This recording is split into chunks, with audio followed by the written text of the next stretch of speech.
ছোৱালীৰ মন আৰু ডিব্ৰুগড় ৱেডাৰ একদম ধৰিব নোৱাৰি। শাহুমাই সৰু মাছ কেইটামান দি পঠাইছিলে। এয়া লাঞ্চত আজি সৰু মাছ কেইটামান ফ্ৰাই কৰিলোঁ। কোনে কোনে সৰু মাছত বাঁহগাজ দি খাইছে। এয়া হৈছে ড্ৰাই বেম্বু শ্বুট আৰু তাৰ গোন্ধটো কি ধুনীয়া। এয়া অলপ বাঁহগাজ এড কৰি দিলোঁ। যিহেতু মই বাঁহগাজ খাই ভাল পাওঁ, সেইকাৰণে মই ভাবিলোঁ আৰু অলপ এড কৰোঁ। সেইকাৰণে মই আৰু অলপ এড কৰি দিলোঁ। দেখিবলৈ চাওকচোন কিমান ভাল লাগিছে, খাওঁ খাওঁ লাগিছেনে ৰাইজ।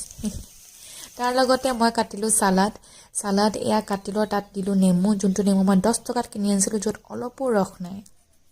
তাৰপিছত দিলোঁ অলপ নিমখ, অলপ মিক্স কৰি দিলোঁ। তাৰ লগতে মই ল'লোঁ দাংবডি ভাজি, এয়া গৰমে গৰমে দাংবডি ভাজি, এয়া লগতে আমাৰ মাছৰ ফ্ৰাই মাছটো। তাৰপিছত তাত ল'লোঁ জলকীয়া, তাৰপিছত ল'লোঁ এপিচ নেমু আৰু খাওঁ ব'লক আজিৰ লাঞ্চ জুতি লওঁ আমি, আহক।